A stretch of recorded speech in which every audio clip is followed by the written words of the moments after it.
am setting it to record. And Perfect. let me share my screen. Hold one moment, please. As I said, well, Mary Kate and I have already done introductions. My name is Peg Shecky, and I'm with the Center for Teaching Excellence and Innovation. I'm going to be talking today about authentic assessment and how it differs from traditional assessment. And I'm not saying one is better than the other one. I'm just saying that there is another alternative to the traditional, read this, take this multiple choice exam. But before I do that, I also like to start with the end in mind and know what you like to get out of this. So I would offer, and it's much more fun if we have more people, Mary Kate, but if you want to go to this Poll Everywhere site, and I'll put the link right in the chat for you. Sure. Let me just copy the link. Hold one moment, please.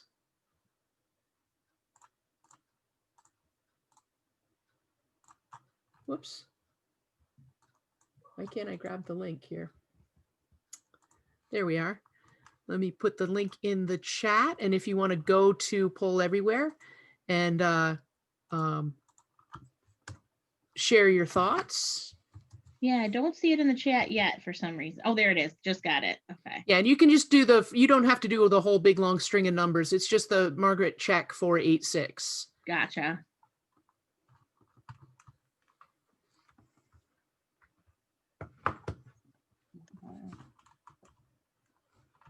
And this is where if we had a whole bunch of people coming, I would switch my share and I'd show you all the things popping into the screen. This is a fun way to engage people too, by the way. Were you able to get to Poll Everywhere? I am, yeah. I'm trying to think of the right word.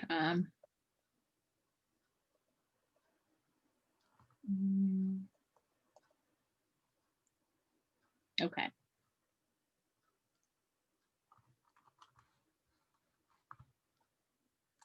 I just entered a word. Yay.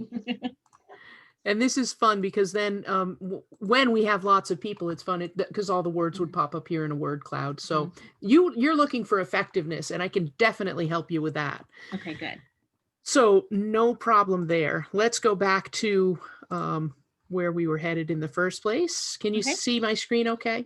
I can. It's great. Okay, perfect. And let me get rid of that. There we go.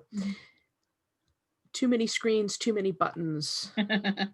So essentially what we're going to talk a little bit about what we've always done. We're going to talk a little bit about what is authentic assessment to begin with, because some people don't even know what that term means. Why does it matter? How can I implement it in my classroom? Where do I get ideas? We'll give some examples, and then most of the time we'll spend hopefully in some discussion in a little bit.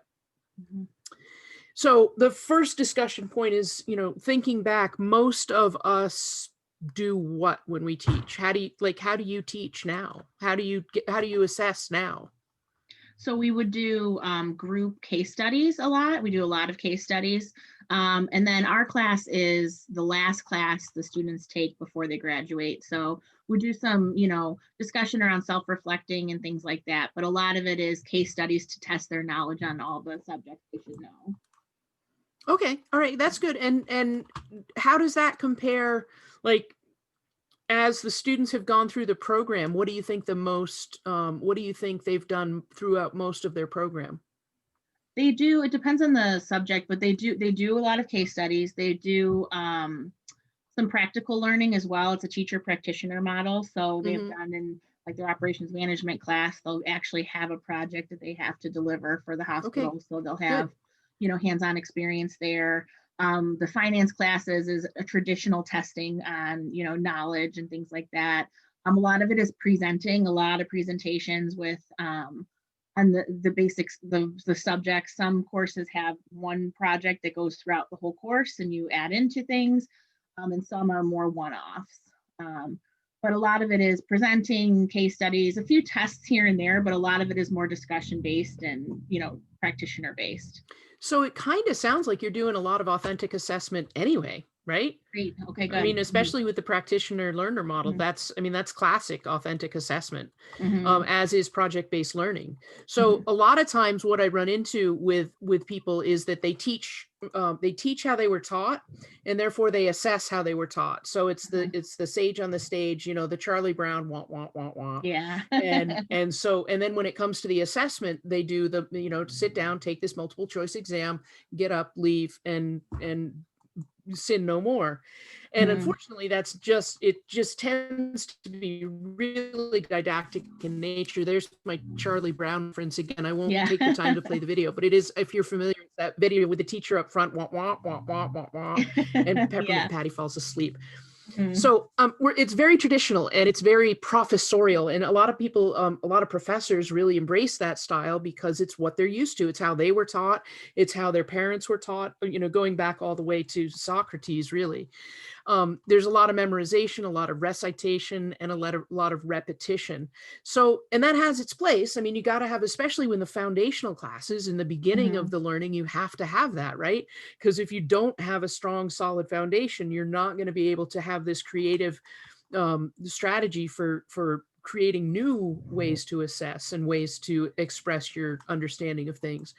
But at the end of the day, quizzes and tests and multiple answers, etc., they're just painful for students, and they end up studying for the test. That's they learn for the test. That's all.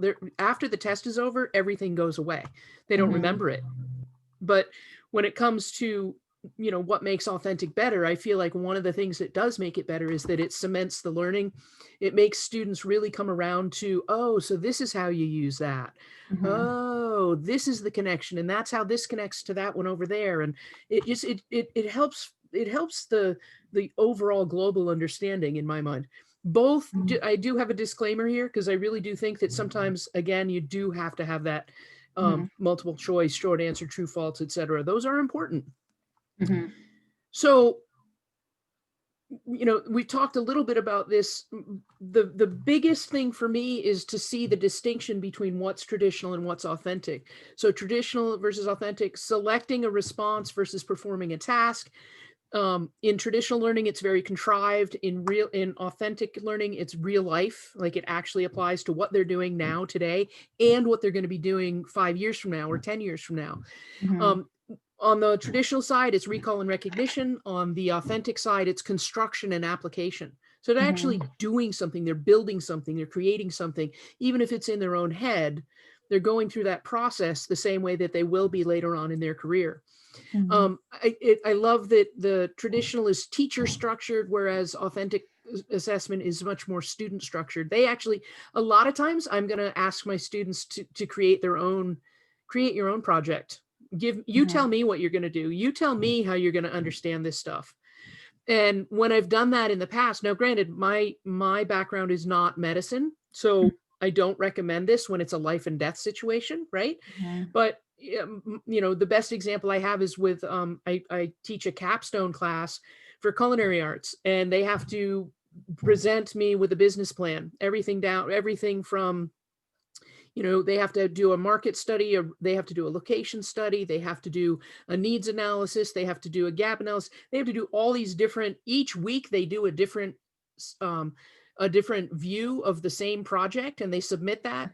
And the whole while they're stacking one on top of the other, and they're creating this massive plan that's actually applicable to what they're going to be doing later on in life. They all come into the class thinking, oh God, because it's capstone, it's 6 credits, it's big deal. They all think it's going to be boring. And then I tell them they get to pick. I give them 3 potential solutions, 3 potential ideas.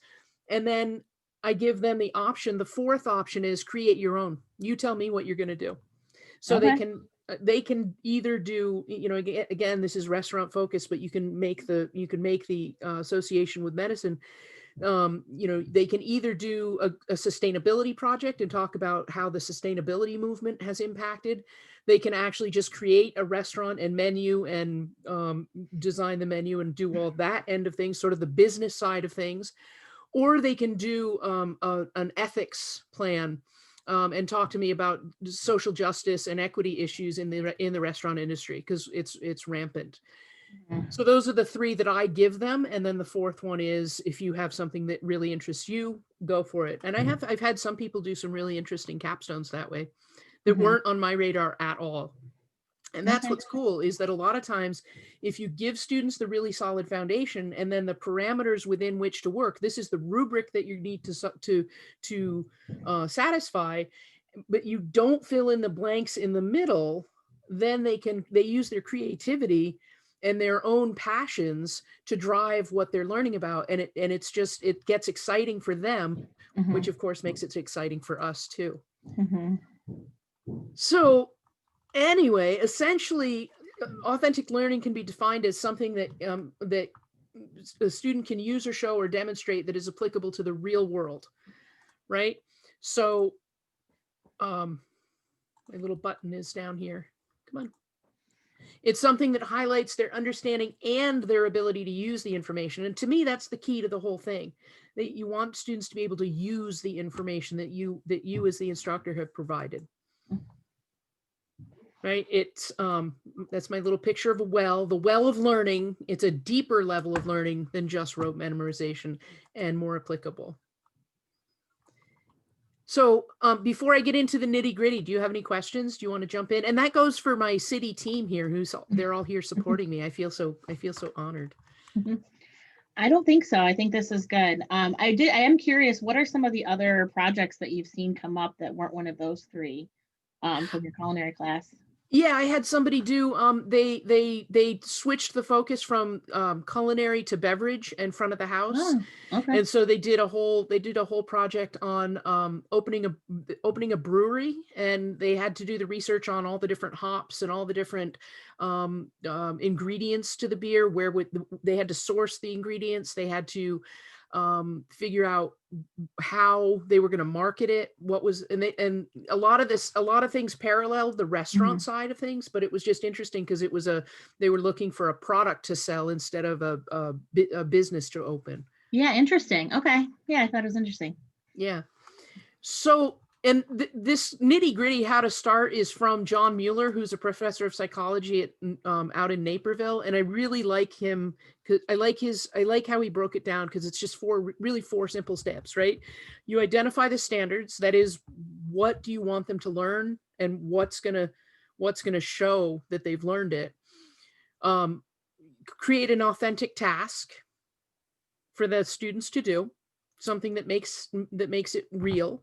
And then you identify the criteria for the tasks, and then you create your rubric. So, the idea is to really isolate what's important. What do you want them to walk out of there having completed this assessment? And this can be done on, you can do authentic assessment on small tasks or on great big projects, either way. Or you can do it like I did it and do the project-based learning, where each week they did a little piece. So you figure out what's important to you as the instructor. What do they need to know when they're finished this project? From there, you're going to create the assessments, and we'll talk about some ideas for what can you use for an assessment. We're going to talk about what does good performance look like. So how do you define success, right? Because without that, you can't possibly expect students to succeed if you don't define what success is for them and give them those indicators prior to starting the assignment. There's nothing worse than working really hard on a project from a student's point of view and then getting it back and it's maybe a C, and you're like, well, what did I do wrong? Right? It's really discouraging and disheartening. And a lot of times they didn't do well because nobody told them what well was. Right? So I'm a huge fan of rubrics for that reason. And I post my rubrics ahead of time. I tell students exactly what I'm looking for in that rubric. So if you follow the rubric, you're going to get an A. That's all that comes down to, as simple as that. And then how well did they perform comes down, and that's where the rubric comes in. Writing rubrics is a whole nother workshop. And I think, Bronca, you do one like that on a rubrics writing, don't you? Or is that Lynette? One of you has done. I did it. Roadmaps of rubrics. I should probably do that one again soon. Yeah, not a bad idea, because that's a good one. So anyway, one of the Wiggins and Teague, some very, very well-known educators who have came up with Wiggins' theory of backward design and the whole, I love how they look at education. They gave us this nice acronym for GRASPs, where you have a goal, you define the role for the students, you identify the target audience within the context of the scenario, you set the context of the situation, you clarify what the students will create and why they're going to create it, and then you provide them with a clear picture of success. So grasps, if you ever forget what you're supposed to do and how you're supposed to set it up, this is a nice acronym to help you remember it. So we've talked about what you do already, and you do a lot of authentic assessment. How might you change it? What are you thinking of adding, or do you have you start? I've seen you writing down some things. Are you already starting to get some ideas percolating? Yeah, I think one thing that I'd really like to look at is our rubrics and make sure, I think you're right. I think it's helpful to have very specific thoughts out there about what we want. One of the critiques we had last year was they felt like they didn't understand as much what the big picture was, and the class didn't seem to sort of flow together, and so they felt like it was a little disjointed. So it's helpful for me to sort of see. I like the way you stepped into the rubric with the authentic task and the criteria, and then working on the rubric. I mean, what do we really want them to learn?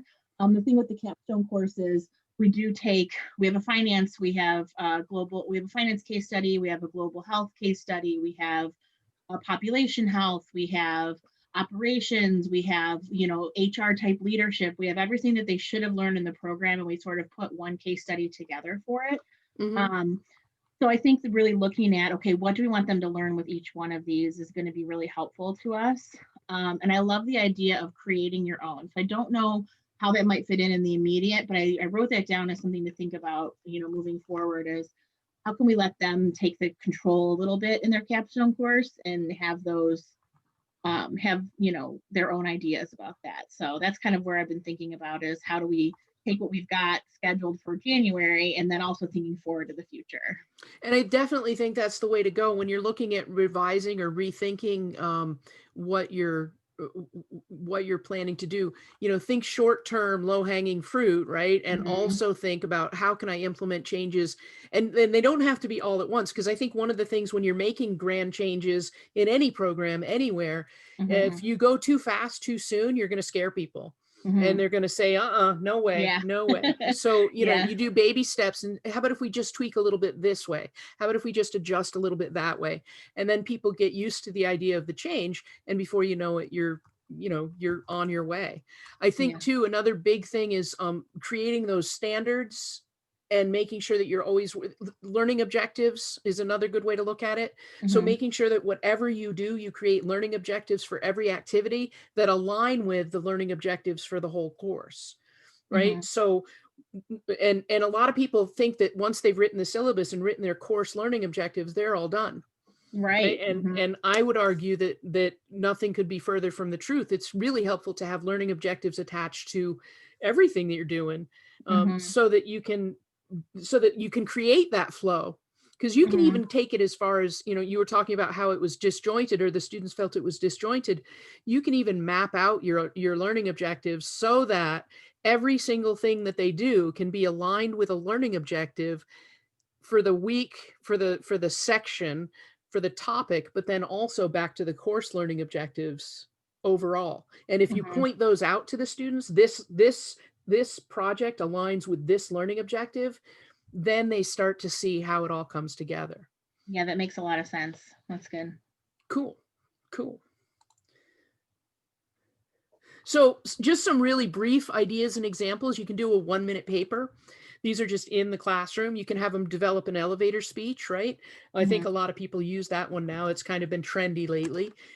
Certainly you can have them design and execute their own experiments. Maybe instead of having you give them the experiment, have them come up with their own. Who knows? They might cure cancer. If you don't limit them, then they can go. Could be.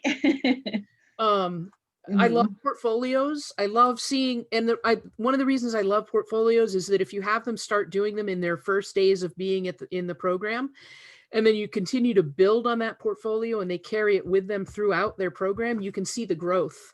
And more importantly, they can see their growth. Like I look at my portfolio from culinary school and I look at, what I was doing then compared to what I was doing at the end. And it was monumentally different. You know, it looked like a kindergartner's work compared to a master chef. So, yeah, portfolios are cool. I love real world research. That's especially applicable when you're talking about social issues, and certainly easy for them to handle. Group work and peer-to-peer learning. I think you already do a lot of that. Project-based learning, we talked about. Discussions, lots and lots of discussions. I'm huge on peer-to-peer learning, because I think if we step out of it as the teachers and let them talk to each other, and we just chime in when it's appropriate to guide them or correct them or make them adjust their path a little bit, they're going to get it. They're going to listen to each other more than they ever listen to us. So, Yeah. I mean, professors don't like to hear that, but it's kind of true, right? It's good. But wait, there's more. Case studies, you guys already use a lot of those. We won't spend a lot of time. Article reviews, film analysis. I used to love watching House, and now I feel like I live in a House episode almost every day because I work at Rush. Yeah. I'm always hearing about these, weird cases. This one, I wouldn't know what to do with interpretation through music, but they know what to do with it. They do great things. You can have them make a quick video, and I'll show you some of the tools I use too. Role playing is fun. And this one, I had somebody in, I think it was the nursing college, she took the OTCD course, the online teaching and course design course. And she was talking about how she had this exercise in her class where she had them do role playing, but she wasn't sure how to translate it online. Sure enough, there's an app for that. I'm not making it up. And so she ended up having her students do role playing with this app, and it was really, really cool. Critical analysis and compare and contrast are also really, really huge and useful for students. Very, very helpful to have them do some analysis of something and look at how it impacts the real world. I have a question about role playing. One of the things we've sort of run into, especially I've heard from the operational leadership course, is they're a small cohort. There's about 25 to 27 that go through everything together. And it's hard to get true reactions in a role play because they all know each other so well and they're afraid to, push buttons or do anything like that. Is there any tips you have for taking them out of that and making it more authentic? Gosh, I think one way you might get more is if you don't give it to them ahead of time. This is one where you give them the the general idea of what they're going to be doing, but don't give them the specific parameters of the role play, and don't give them their roles ahead of time, so that it's more they're going to be just speaking off the cuff more. Aside from that, it's a testament to their acting skills and abilities. And I don't know, do you guys, Lynette, Bronca, Laura, any other thoughts on how to get authenticity in role playing? That's a tough one because I tend to just giggle my way through them. I don't know if they're still with us or if they're just hanging out. Yeah. Let me look up. No, I'm here. I was just thinking. So, I don't know, like, I wouldn't think that for these types of students, most of them, that they would feel awkward role playing, because essentially that is their job, right? If you're a nurse, you know what I mean? Sometimes I think, like, if you convey the reasoning of the role playing, saying, you're going to come across situations when you're a nurse. Role playing is a good way for you to be in a safe environment, in a teaching environment, to practice these role play, these skills. So I think if you front load them and tell them the reasoning why they're less reluctant to be so maybe not so much childish, but like giggly about it, or uncomfortable about it, because then I think they're going to take it more seriously versus it being like a little playing Barbies role playing, kind of thing. Yeah. Yeah, I think so. That's why I tell a lot of faculty, I think if you give them the purpose and the reasoning for what you're trying to do, they'll buy into it more. Okay. That's a really good point, Bronca, because that and giving the role play the weight that it deserves, so that they understand that they are playing a role. Every time they step into their uniform, they're playing a role. You're not like they're not like they are on the floor at home, or at least I hope not. Right? Mhm. They should separate personal and professional. Right. That's a good point. Do you guys, Laura, Lynette, do you want to chime in with anything? No, it's fine if you don't. I just want to give you the opportunity. Okay, so we'll keep going here.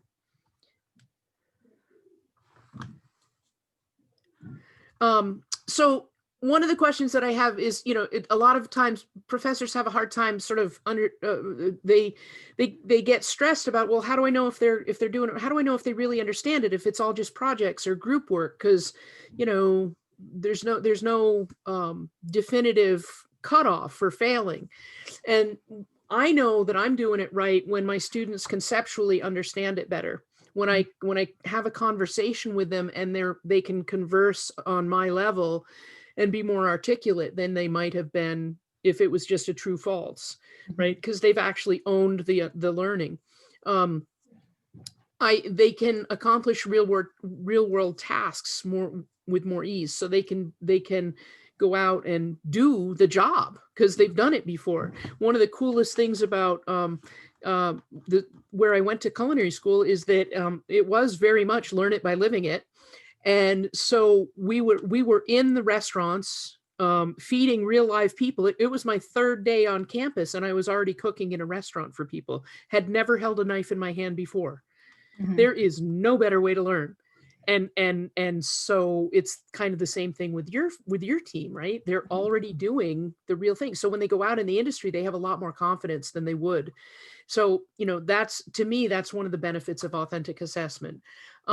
Being able to apply their learning across multiple disciplines and scenarios, that synthesis of learning, it didn't matter what kitchen you put me into.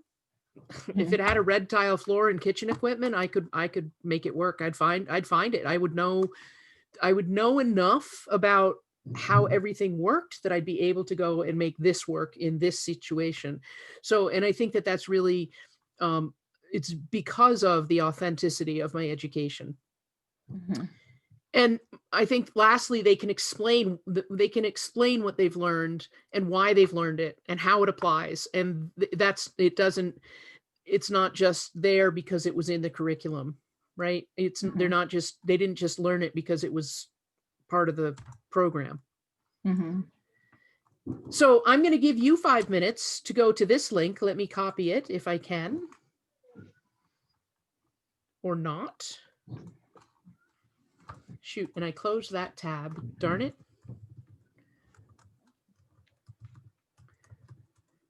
You can type it in or you can wait for me to chat, put it in the chat for you, either way. I'm going to exit full screen here and I'll type it in. And I did just get it and grab it and put it in the chat. Oh, did you? Okay. So got it. Hopefully I copied it right. No, I got it. Who knows where you're going to go. And then just for 1 minute, I want you to free write. This is a form of authentic assessment, right? I want you to free write your own thoughts about what you're going to do going forward, how you're going to use this stuff. Okay. Where do I write? It says if you click the 3 in dots. The space below, where is it? I can click, but it doesn't give me a cursor. It just says the submit button. Oh no.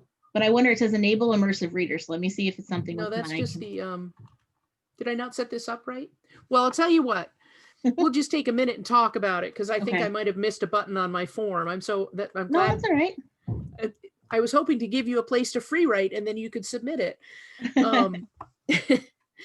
So that didn't work. I hate it when that happens.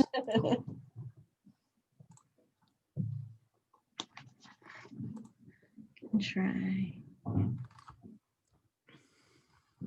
Let me go to the.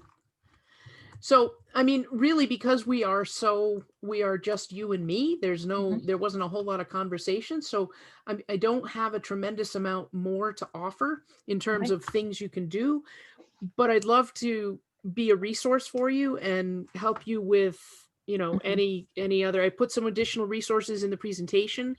You're Love more than it. welcome to take a look at those and kind of listen to some of the theory behind it. There's also the nurse educators paper is really good if you want to look at that. And that's talking about designing authentic assessment strategies for nurse educators. So that's a very helpful piece for you guys too. Mhm. Do you have any other thoughts or questions? Or I think the big thing for us as being an administrative program is really trying to see, what situations they're going to be in. And I think it might be nice to do mini scenarios like this where it's, we have, I like the role playing aspect of it. We had looked at, which we decided not to do this year because of logistics and stuff, but the organizational leadership course had looked at, they actually hired actors in the simulation lab and they were doing, role play for being a manager and having difficult conversations and things like that. And I think we'll do some of that in the class. It won't be as formal as that, but this is really making me think about what do we really want them to come out learning? I want this class to be effective for the students. I don't want them to come out being like, it was kind of a dumb that I had to take this last class and now I can graduate. I want it to be something that they leave with and say, I really learned a lot, or this helped me put everything together in the end. And,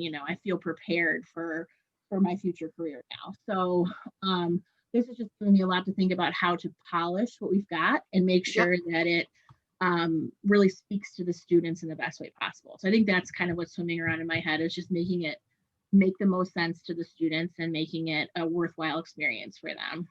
Right. And as much as you can, put them in, throw them off into the deep end and give them those real life scenarios, where they are actually doing the thing that they're going to be doing down the road. So if it's an HR thing, they have to fire somebody, they have to hire somebody, they have to write I had my students write an HR manual, and it was, they had to write the whole manual. And they had to think of all these different sections. And most of the time when they first started out, they didn't have any concept of all the different things that HR people have to think about. And then by the time they were done that section, they realized, because they had to research it on their own too, by the way, I was there to guide them. I wasn't there to do it. vomit forth all the statistics for them. They actually had to go out and research what should be in an HR manual. So, and I gave them examples of good manuals. I gave them feedback on that's another really important a part of the assessment loop, if you will, is that once you start implementing any assessment, but especially authentic assessment, you've got to give them feedback really every step of the way, right? Because if you because you're not there administering a test, you want to stay connected with them and communicate with them, and ask them, what are you learning? What are and what 3 things have you learned in this process? And then you give them your feedback. These are 3 things that I see that you did really well. These are 3 things I think you still need to work on. You missed this piece entirely. What were you thinking? That kind of thing. I like that. So closing that feedback loop is super important. And I think people get really hung up on, because it takes so long to grade everything. So from that angle, I like to remind people that there's lots of ways that you can grade, right? You can use voice to text, so that you're not working your fingers to the bone. You can do a video. You can do a quick video session, right? And that's a really great way to talk to people and capture your feedback. Even if you're doing a solo video, you read their paper and then you say, Laura, I think your paper was really well built. You hit this, and this. However, you think about that, and don't forget about this. And it becomes more of a dialogue. And then it becomes the thing that I like most about it is that it becomes less of a punitive thing. Oh my God, you didn't study. What are you, stupid? Into, hey, how can we work together to make this experience better for you? How can, and sometimes you have to have those cold conversations where it's like, dude, you didn't do the work. But a lot of times if you're connected with them with the feedback loop, then you're going to get further with them. That makes sense. Yeah. I think the last question I have too is, we've been doing this virtually, and Diane, my course director, she's done this virtually in her previous course, and we're doing a hybrid model where we have half in the classroom and half virtual, and then it flips every other week, but everybody's in the same class. They're just sometimes virtual and sometimes there. So it's got its challenges, and I didn't know if you had any things that you've learned throughout those processes, or any ideas you can help give us that might help us do that more seamlessly. I don't know what the answer is, but yeah, it's a tough one, because are the people that are not on campus participating on Zoom while with the other group? So is it? Yes. So they're kind of hybrid. They're in cohorts, to like half cohorts together, sort of. And you're always with your same people. So we could set, I don't think we're going to do a lot of group work. We've had a lot of feedback that group work is not something that they want to do. So we will, if we do it, it might be in class. So we would separate the class and then separate the Zoom people. But they'll be using both mediums in class, and they'll just be flip-flopping every other week. Yeah, so the most important thing is, and this is just, this is just good practice anyway, is to put the mic in the student's hand as much as you can.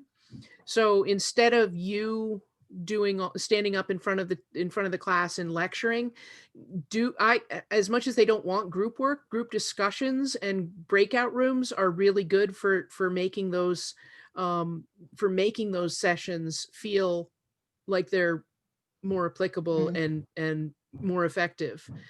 So I recommend using breakout rooms whenever you can. And the nice thing about Zoom is that anybody that's on a device can jump on Zoom even in the classroom. So they don't have to stay in their same, there's true. The stay home groups or not. If you have a phone, you can jump onto the Zoom session. So that's true. I definitely think giving the students the opportunity to speak and be heard and chime in. There's a whole lot of engagement techniques. One thing is, icebreakers to get them talking in the beginning, because if you start them off in a happy environment where they're, kind of laughing and joking with each other, then they're more likely to carry through with some interest and fun. Whereas if you just jump right in and start yammering at them, they're going to tune out in minutes. Yeah. And then we do plan on polling a lot. We plan on using the poll as well to keep them interested. Yeah, and I would mix that up. With on Poll Everywhere, you can do all kinds of things. Let me just switch my share here and I'll show you. Poll Everywhere is a great tool. Got to see what desktop I'm on. I have 3 different desktops. It's getting a little crazy. There, can you see Poll Everywhere up here? Not yet. I still see the slides. Okay, that didn't work yesterday. I had trouble with desktop 3, so let me try again. Now do you see it? Yes, I do. Okay, great. So Poll Everywhere has a lot of different activities, and you can create all kinds of fun things. So you can create multiple choice, word clouds, question answers, clickable images, surveys, all of this stuff, right? You can get feedback, you can get upvotes, icebreakers, discussions, brainstorms. So if you're using, and I don't recommend you use too many of those different things in one session, because then it's just sort of peripatetic motion, and it doesn't, you want to use the tech smartly so that it keeps them and at key points, so that just as they're starting to drift away from you, you pull them back in. Yeah, makes sense. Okay. Right. So, and then the other thing I'll say is make sure that you're completely comfortable with whatever that you're doing, so that you don't have what happened to me happen, where, oh, gee, that's not working. Oh, that's too bad. It's hard. Yeah. I always tell you, test your tech, and I didn't test that one, and there you go. It's hard, I know. So, in terms of keeping them engaged, ask directed questions, as opposed to, okay, so does anybody have any questions? I would say, MK, do you have any questions? Or, and I don't even like, do you have any questions? Because that's a yes or no. I like, give me one question you have. Yeah. Or give me a statement about what you've learned so far today. And it puts them on the spot a little bit. Yes. And if they completely flounder and flummox and get panicky, then I just move on to the next person. I'm not going to leave somebody hanging out to dry because I don't want to create a negative experience. I am going to call on people. I'm going to call on individual people, and I'm going to let them know that I'm doing that before I even get started. And a lot of times with in-person learning, it just comes down, or the hybrid learning, like you're talking about, it comes down to really setting the expectations right from the beginning. We need you to participate. We need you to respond. And that's, sometimes that's enough too. That's great. Thank you. There's a whole nother workshop on that too. So I don't know if we've got that one recorded yet, but I'll take a look. And if we have it, I'll send it to you. Okay, great. Thank you. Yeah, no, this has been very helpful. Thank you. Okay. Any other questions, thoughts, complaints, issues, wants, needs, desires? I don't think so. I think if you don't mind, will you send the recording to Diane then afterwards? Sure. Okay, perfect. Okay, yeah. It'll take it a little while to render, but I should be able to get it to her today. Perfect. Yeah, that's great. Thank you so much for your time. I really appreciate it. All right, go and have a great day, and we'll talk again soon, I hope. Thank you. All right, have a good day. All right, bye-bye.